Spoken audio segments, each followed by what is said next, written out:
Happy New Year. Welcome to the first episode of Pasadena Monthly, formerly known as News Wrap Local. I'm your host, Justin Chapman. Thanks for being here. It's a new year, a new day, and a new show. We have renamed the show following my appointment as District 6 Council Liaison and Field Representative to Pasadena City Councilmember Steve Madison.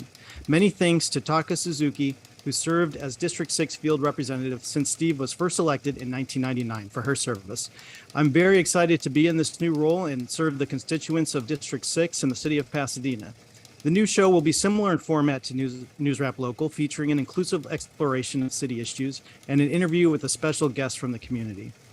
After taking a look at what's been going on in Pasadena this past month, we'll speak with our guest, Councilmember Steve Madison, of course. But before we get started, let's check out these Pasadena media news briefs.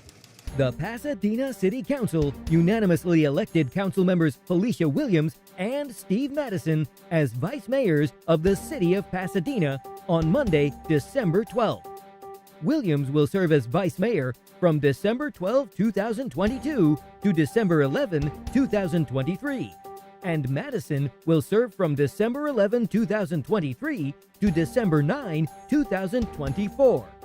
Citing the charter, Mayor Victor Gordo said the vice mayor will perform the duties of the mayor during the latter's absence or disability. Traditionally, the council elects a single vice mayor for a one-year term, subsequently reappointing the same person for another term, and usually appoints the most senior member who has not previously served. The council deviated from this tradition, electing two council members to each serve a one-year term.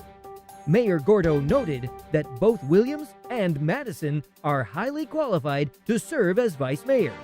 Williams and Madison thanked all members of the council for the opportunity. Local journalist Justin Chapman has been appointed the new District 6 City Council Liaison. Chapman replaces longtime District 6 Liaison Takeko Suzuki, who is retiring December 30th.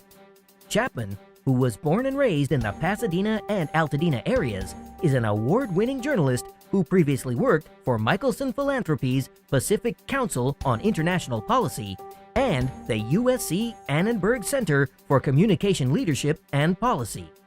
At age 19, Chapman was elected to serve on the Altadena Town Council, becoming the youngest elected official in LA County. Currently, Chapman is the writer, host, and producer of Pasadena Media's local news talk show, News Wrap Local with Justin Chapman. Chapman's program will rebrand itself in January, becoming Pasadena Monthly with Justin Chapman, and feature inclusive exploration of city issues. On December 12th, Measure H rent control supporters celebrated on the steps of Pasadena City Hall, after the Pasadena City Council adopted a resolution to certify the election results. The new city charter amendment provides rent control and protections against eviction. Measure H provisions become effective December 22nd, just 10 days after the City Council certification. A statement released by the city said, Measure H assigns powers and duties necessary to administer and enforce the provisions of the charter amendment to the Pasadena Rental Housing Board. Councilmember Jess Rivas told supporters, "I was honored to be one of the early endorsers of the campaign and to work alongside residents to get out the vote." Measure H faced opposition from some of the largest corporate landlords in the country, including the California Apartment Association and the National and California Associations of Realtors, but passed with nearly 54% of the vote.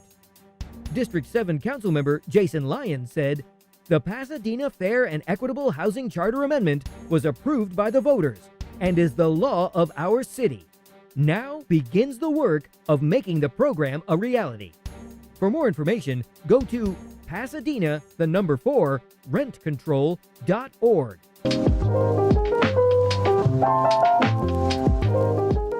Let's turn next to our lightning round of news updates. The application period for the 710 Stub Working Group, called the Reconnecting Communities Task Force, is now open. The 13-member body of citizens will advise the City Council on the vision, transportation network, and future land use of the roughly 50 acres or 2.5 million square feet, that Caltrans relinquished to the city of Pasadena last summer.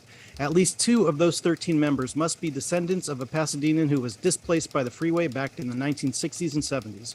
The city is also looking for people with professional and volunteer experience in urban design, planning, architecture, historic preservation, landscape architecture, transportation planning, open space, outdoor and childhood education, development, economic development, real estate, finance, engineering, construction, housing, and community advocacy.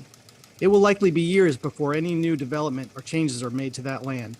The community-led process to re-envision and reconnect West Pasadena begins now. Phases of the process will include appointing this working group, hiring a planning consultant, creating a financing plan, and extensive public outreach over the next several months. Then a vision plan and specific plan for the area will be conducted over the next couple of years. The city has established a new page on its website, cityofpasadena.net/measure-8, to keep the community informed about the Pasadena Fair and Equitable Housing Charter Amendment, which is now Article 18 in the city charter. The webpage provides an update on the background and implementation of the Charter Amendment, responsibilities of the future Rental Housing Board, and the proposed appointment process for the board. The application period for the board began January 23rd. Prospective applicants must make an appointment with the city clerk by calling 626-744-4124 to apply. The board's first meeting will be held on or before May 17th. Meanwhile, the California Apartment Association has filed a lawsuit against the city, arguing that Measure H is an unlawful revision of, rather than a lawful amendment to, the city charter, among other objections. The city is required to continue implementing Measure H until and unless a court directs the city to stop doing so, which has not happened. The city and the California Apartment Association made an agreement last week in which an injunction hearing was removed from the court's calendar, and the appointment of the Rental Housing Board members will not be made before April 17th or until the court rules on the merits of Measure H. The court will also fast-track the hearing to March 28th. Last week, Chief Harris informed the City Council's Public Safety Committee that Pasadena has transitioned to a new crime data collection system known as the California Incident-Based Reporting System that will allow policymakers, law enforcement, and members of the public to have more detailed information, context, and specificity about crimes committed within Pasadena. The One Arroyo Foundation has completed the draft environmental assessment and report for the trail demonstration project, which is now being reviewed by city staff. The project has been divided into 2 phases. Phase 1 is the trail restoration and enhancement, and Phase 2 will be making the Parker Mayberry Bridge, directly underneath the Colorado Street Bridge, accessible as a trail crossing over the creek. The One Arroyo Foundation anticipates beginning work on the trail in the coming weeks. Their goal is to raise $7 million to complete other demonstration projects throughout the Arroyo. Next month, longtime Pasadena resident and former customer communications director at Trader Joe's, Nikki High, is opening a new independent bookstore in Pasadena named Octavia's Bookshelf, after Pasadena native and science fiction author Octavia Butler, whose papers are archived at the Huntington Library. Butler received the Hugo and Nebula Awards multiple times and became the first science fiction writer to receive a MacArthur Fellowship. The bookstore will focus on the work of BIPOC authors and will be located at 1361 North Hill Avenue. The grand opening will be held at 10 a.m. on February 18th. The grand opening of Landmark Theater in the Playhouse District took place yesterday, January 26th, in the former Lemley Playhouse 7 Theater, which originally opened in 1999. Landmark Theaters renovated the theater with comfortable reclining seats, a new concession stand, a full bar, outdoor patio seating, new projection equipment, and more. Development plans for that building at one point did not include a cinema, so it is good to see a movie theater back in that space. The City Council's Municipal Services Committee this week unanimously approved both a 10-year, $188 million contract with the Southern California Public Power Authority for the purchase of geothermal energy and a resolution to declare a climate emergency and make Pasadena carbon-free by 2030, ahead of the state of California's mandate of 2045. The items will go before City Council next week. January 27th is the UN's International Holocaust Remembrance Day. Last weekend, members of the Pasadena community and local elected officials gathered on the steps of City Hall for the Jewish Federation's Every Person Has a Name, the 25-hour Holocaust commemoration and vigil that the city of Pasadena once again co-sponsored. Over that period of time, 136 community members read the names of 7,748 Jews who were murdered during the Holocaust to help keep their memory alive. Let's patch in our guest, Pasadena City Councilmember Steve Madison. Thank you so much for coming on the first episode of the new show. Thanks, Justin. It's great to be here. Councilmember Madison has represented District 6 in Pasadena since 1999. He has served as vice mayor and will do so again starting in December. He is a practicing trial lawyer and a partner with Quinn Emanuel Urquhart and Sullivan LLP in LA. He joined the firm after spending 9 years as an assistant U.S. attorney. So, Councilmember, the biggest project, arguably facing District 6 and West Pasadena and the city for the foreseeable future will be what to do with the recently reclaimed 710 stub. And the City Council, of course, by your motion, recently established an advisory working group of citizens to help develop that process. What do you hope to see happen to that land? Well, thank you, Justin, for that question. I don't want to plunge right into the forward-looking thoughts without acknowledging what a tremendous accomplishment this was for my office, for me personally, and really for all of the freeway fighters from Pasadena and beyond. When I took office 23 years ago, this was the top priority of the council office for West Pasadena. We've been opposed to the freeway for decades. And finally, last year our efforts paid off and we were able in June, finally. There were two big hearings. There was one in January, one in June. I testified at both of them before the California Transportation Commission.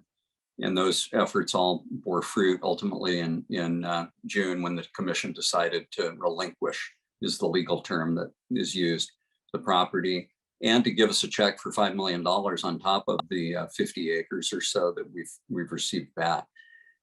As you and your question point out now, that raises the issue, well, what do we do with it? It's we've got it now, we've got it back. And there have been efforts before, as you know, the sort of Reconnecting Pasadena project that really came out of my district, where many of the most active and knowledgeable stakeholders have lived for years.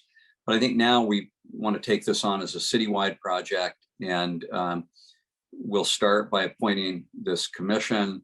The council members will each have an appointment or a nomination, but that I expect that the council will in fact confirm whomever the council appoints.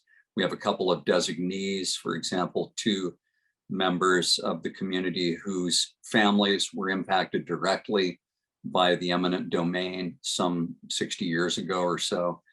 And then the council and the mayor collectively will appoint some additional individuals. So that's a great start. For me, there are 2 other really important legs of the stool.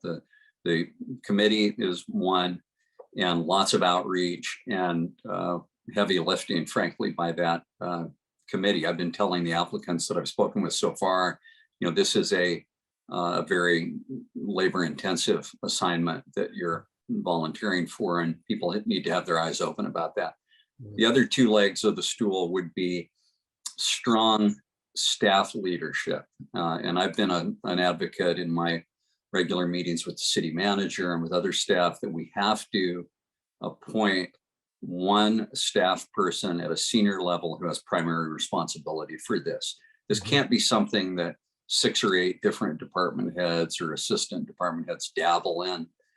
And I've even suggested to the city manager that I certainly would strongly consider supporting a 3rd assistant city manager position that we could fund and create to be able to deal with this from the staff perspective. We need to have somebody with whom the buck stops staff-wise, who's on top of this 24/7. And then the third piece is the consultancy. This is going to be a novel experience for all of us to, from the ground up, and in fact, in the case of the trench, even below ground up, develop vision, create, including infrastructure and all the rest, a new community or appendage to the communities that are already there. So we need to have strong consultants. I yield to no one in my support of Dave Granis and his partner, Tony Harris. And they really led us through the relinquishment process extremely adeptly. And so I'm expecting that we will definitely have a continuing contract with Dave and Tony. And we'll need other consultants as well. We'll need environmental impact reports. We'll need development assessments and valuations. I'm sure we'll need lawyers. You know, there's hardly anything we can do anymore without involving legal advice. So I think if we have those three pieces, firmly engaged, and we work really hard, we'll have something great on our hands. But it's also something that could fail. This is not something we've done before. Really, very few cities, other than those sort of out in the hinterlands that are brand new cities that are sort of just developing their basic city plan and infrastructure, get a chance to do. And there are a lot of ways this could go wrong. So I'm going to do my level best to make sure that we grab the gold ring, as it were, and have something really to be proud of. And then another piece of it, of course, is the taking into account the residents who got displaced at that time when the first went in, right?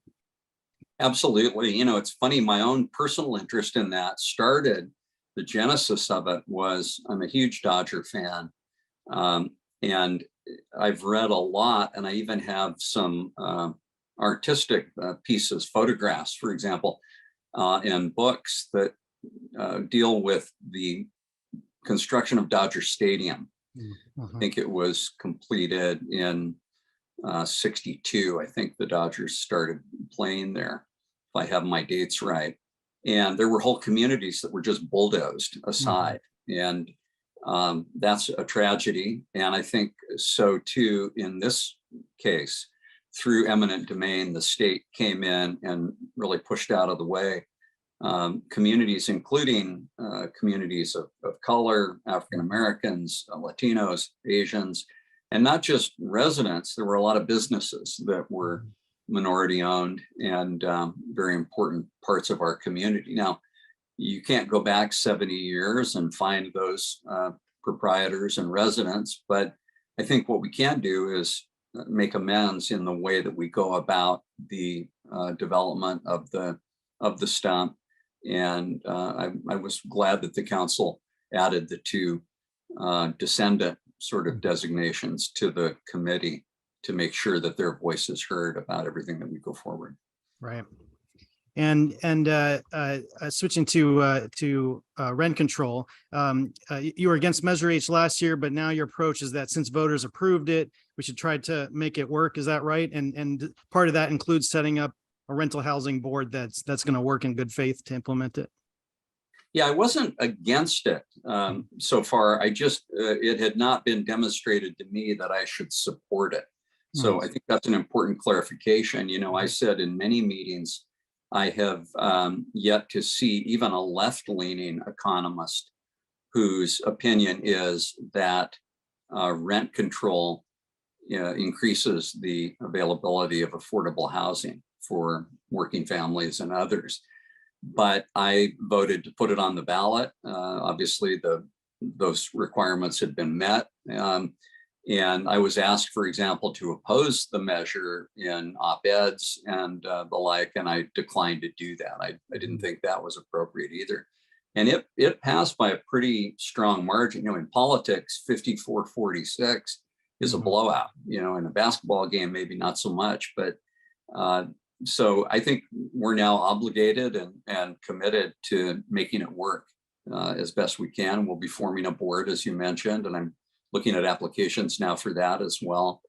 And it's a complicated measure. There are a lot of moving parts to it. There are some major budget impacts from the measure, but I'm convinced that we can make it all work if we all work together in good faith to do that. All right.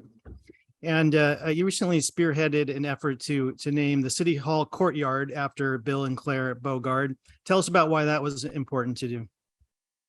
Sure. You know, there are some issues on the city council with 8 members, you know, eight votes, 7 district members and 1 mayoral member, all of us having equal votes as council members, where, you know, I say over my dead body to my colleagues, and sometimes they say, you know, that can be arranged. And but on this one, I was really proud that almost the entire council came around my proposal to honor this extraordinary couple in some appropriate way. And I've done it in other instances too. We some years ago now, we christened the John and Barbara Crowley Trail along Saco in my district, which was an event attended by John and Barbara Crowley, and it was wonderful. We renamed, after we renovated and retrofitted the La Loma Bridge, we renamed it the John K. Van Camp Bridge. Mm-hmm. Unfortunately, John had passed by the time we were able to do that. But in this case, I mean, I've said frequently that if there's a Hall of Fame, for Pasadenans, going back to our beginning in 1886, the Bogards would not only occupy a place in that hall, but they would be in the pantheon. I mean, they would be at the very top. When you look at the record of service by both Bill and Claire, Bill, mayor of the city for 18 years, that's a substantial percentage of time of the entire lifespan. On the council for longer than that. The things that we accomplished under his leadership, Claire, her commitment to historic preservation, her involvement in organizations like Pasadena Heritage and West Pasadena Residents Association. I mean, this is really appropriately kind of the first couple of Pasadena. Initially, I started out wanting to look at the Centennial Square out at Garfield, and where sort of the Bennett plan, the center of the Bennett plan and all. But through discussions and the like, the courtyard became a more apt locus of some recognition of the Bogards. And I just couldn't be happier that we got it through council. We have, created and placed a plaque in the courtyard. So I want to recommend to all your viewers, if you haven't done so yet, go to Bogard Courtyard, look at the plaque, take a moment to appreciate the contributions of both Bill and Claire. And if you see them, as I did last night, I was at the speaker series over at the Ambassador Auditorium and was a couple of feet away from Bill Bogard and his daughter Janine. It's just great that they get to experience it and be part of it. And, it's appropriate and was a great event. And the city council will soon consider an effort to make Pasadena carbon-free by 2030. Do you support that, and why is that important? Well, obviously, I need to see what the staff's recommendation is, and there have been a couple of different city groups that have weighed in on the issue. The Municipal Services Committee, as you well know, dealt with this a couple of nights ago.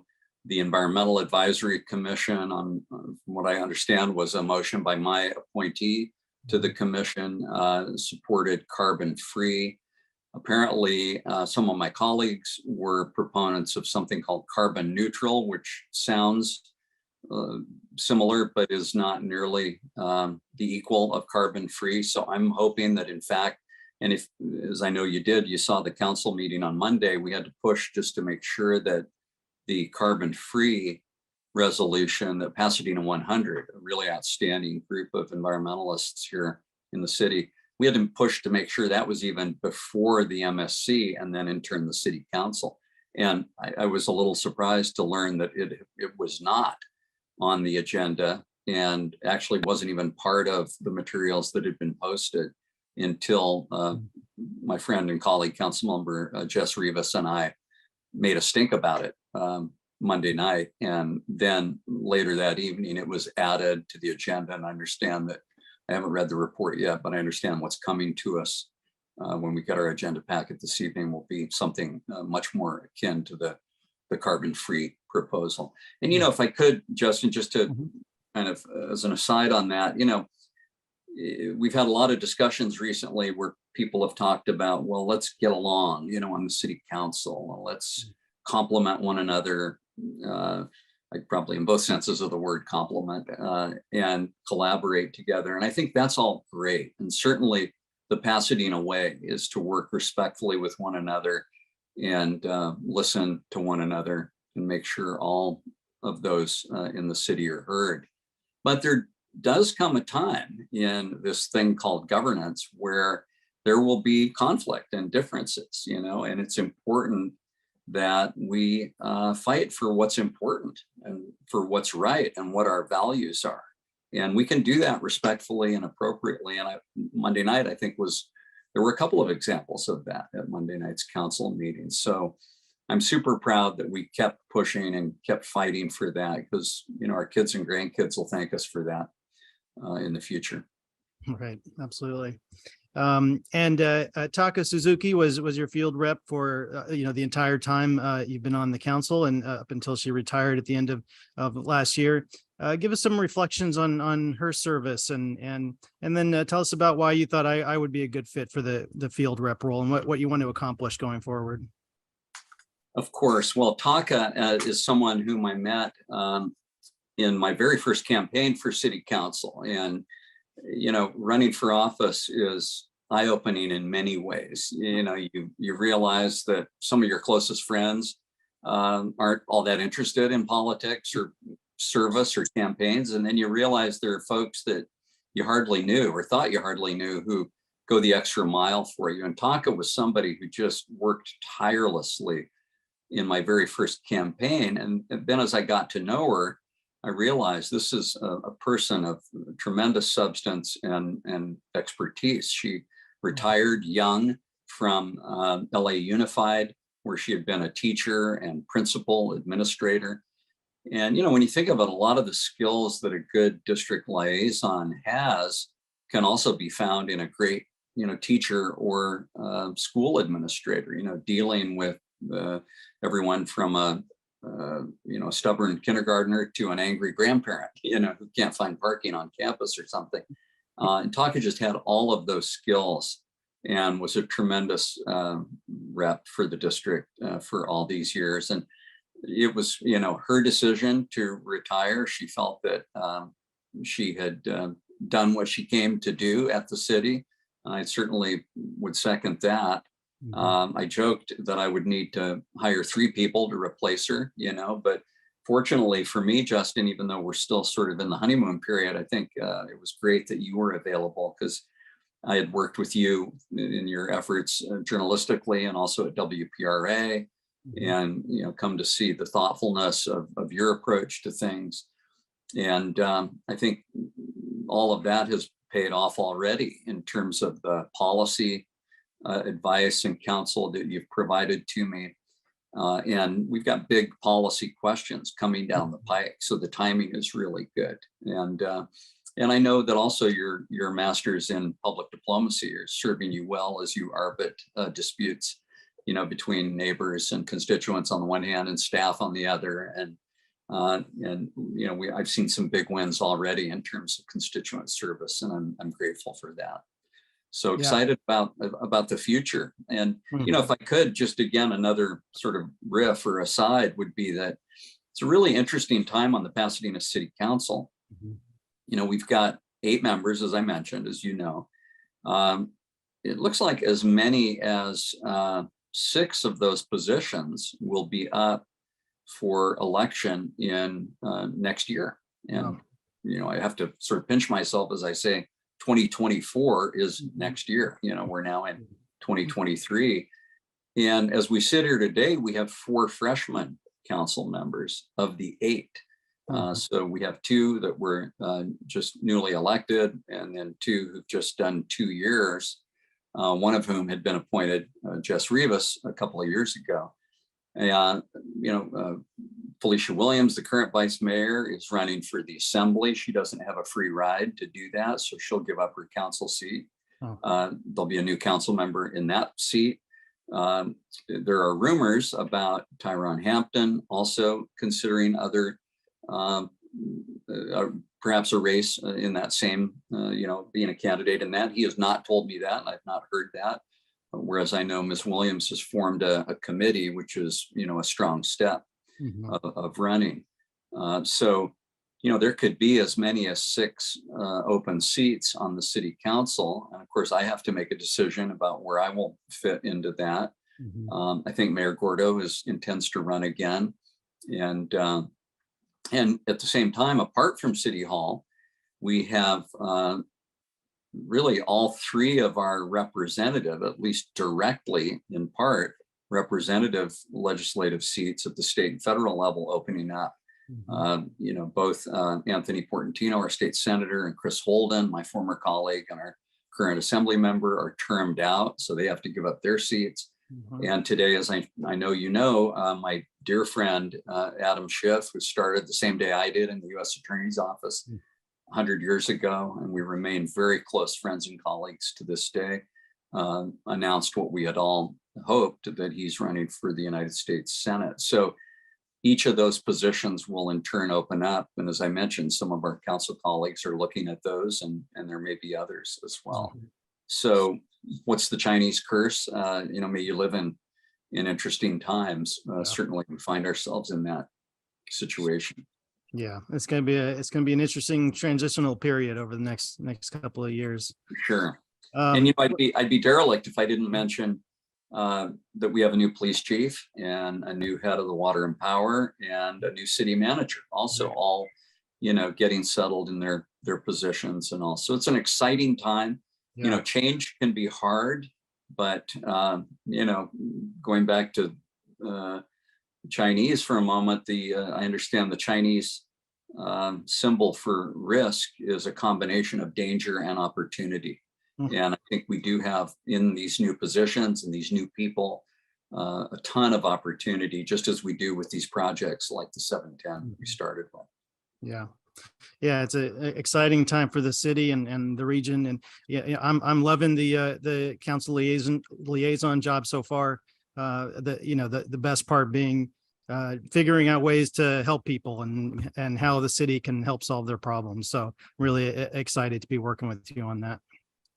That's terrific. And that is the reason to do what both you and I do, is to help people. And to do that, sometimes we have to sit through lots of long meetings that aren't always scintillating, in the moment and all. But at the end of it, just like the 710 again, come great things sometimes. And that's super exciting. Yeah. Well, Councilmember Madison, thank you so much for coming on the show. I really appreciate you taking the time to speak with us about your work. I'm happy to do it, and I'm looking forward to watching your conversations with the other council members too. I think we have a great council. It's a lot of us, because of the newness of some of the members, are still getting to know one another. Yeah, but I think each of them will have interesting and important things to share with you as you speak with them. Absolutely, looking forward to that. Before we go, here is this month in Pasadena history. It was this month in 1890 when Professor Charles Frederick Holder and the Valley Hunt Club began the Midwinter Festival, featuring a procession of flower-bedecked horses and carriages, followed by an afternoon of chariot races, jousting, foot races, and tug-of-war that eventually became the parade. The annual tradition was formally sponsored by the Tournament of Roses Association in 1898. Quote, "In New York, people are buried in snow," Holder said at a Valley Hunt Club meeting. "Here, our flowers are blooming and our oranges are about to bear. Let's hold a festival to tell the world about our paradise." Thank you all so much for joining me for this first episode of Pasadena Monthly. Tune in every fourth Friday of the month at 5 p.m. Learn more at pasadenamedia.org and justindouglaschapman.com. Drop me a line at jchapman@cityofpasadena.net. See you next time.